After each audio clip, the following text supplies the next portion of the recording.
All right, so let's start this broadcast with the big story that we are tracking on WION this hour. And now the United States, as was expected, has yet again vetoed a United Nations Security Council resolution calling for an immediate end to the Israeli campaign of bombings and also its ground offensive in the Gaza Strip. While doing so, the United States has said that the vote was actually divorced from reality and would have only helped Hamas. This is what the Americans claim, even though at this point of time there are scores of people, Palestinians, who are getting killed at this moment in the Gaza Strip because of this Israeli offensive. The resolution was introduced after a United Nations Security General Antonio Guterres had invoked Article 99 of the UN Charter to bring the issue to the immediate attention of the Security Council. Despite US's increasing pressure on Israel to do more to protect the Palestinian civilians, the United States has yet again become the only opposing vote on such a resolution demanding for immediate peace in the Gaza Strip. The United Kingdom, another permanent member, has abstained from voting. This is how things in fact panned out at the UNSC.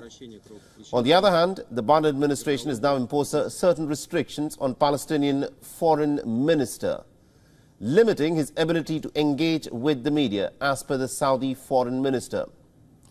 Now, the US State Department spokesperson, however, has denied any such restrictions have been imposed. A delegation made up of officials from Egypt, Jordan, Qatar, Saudi Arabia, Turkey and the Palestinian Authority were in Washington on Friday.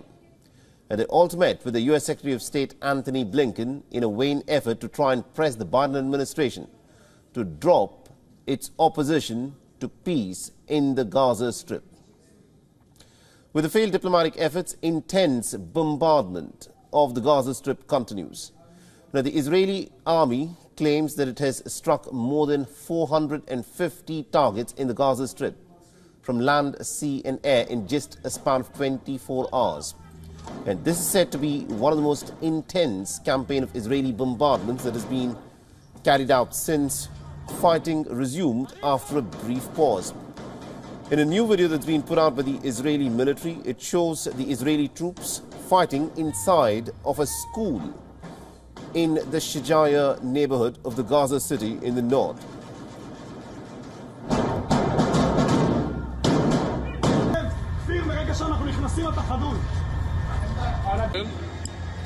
מה שמדהים הוא שבתוך הבית ספר בעצם עכשיו אחרי לחימה. And these are images from central Gaza. Here, the Israeli airstrike on a residential building has killed at least about 20 people, injuring scores of others. The medics were seen carrying an injured baby and a young woman, amongst others, to hospitals in the aftermath.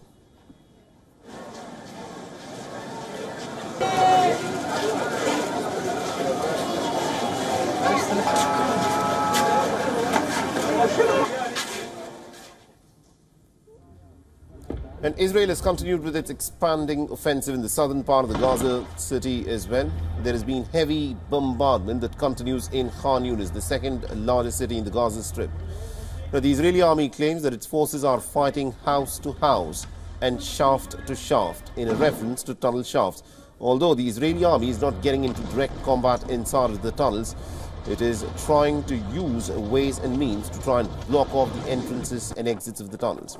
The Israeli army has also put out a video showing its soldiers on the ground with body cam footage of the troops entering into a building.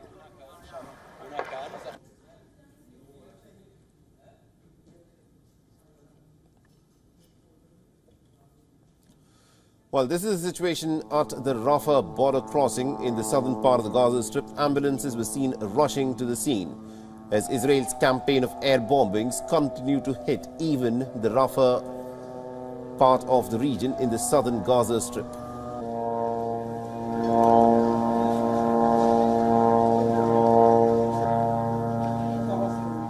And there were some reports of certain rockets being fired from Gaza towards Israel. And there were a few rockets that were seen to have been launched that forced many within Israel to run for cover in different parts of the country. Now, these are the images from Tel Aviv that show Israel's Iron Dome intercepting some of these rockets. But remember, the Iron Dome was proven completely ineffective on the 7th of October when there was a sustained campaign of rocket fire. Another video that's been put out by Hamas shows the Hamas factions fighting the Israeli military vehicles in close combat in the Gaza Strip. Now, these are images that Hamas has put out of the Israeli tanks rolling deep inside some of the most densely populated neighborhoods in the Gaza Strip. And the Hamas fighters are using rocket-propelled grenades to take down the Israeli tanks.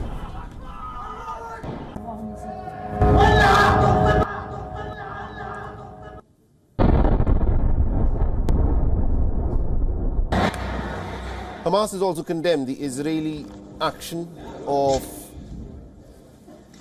taking into custody many of these Palestinians, many of whom are said to have been civilians, stripping them down to their underwear and then making them parade through the streets before they were taken to an undisclosed location.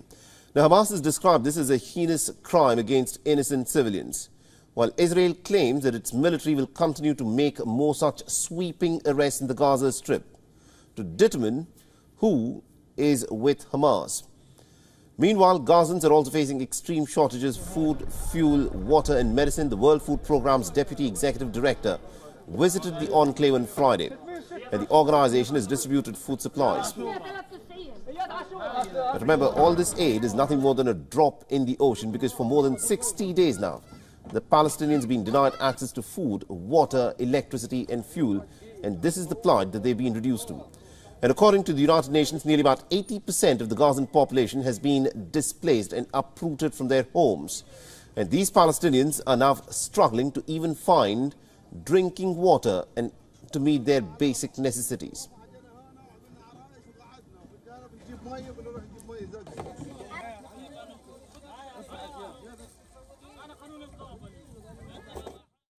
About half of the population in Gaza are starving, and the needs that we are meeting is really nothing. The humanitarian operation is collapsing.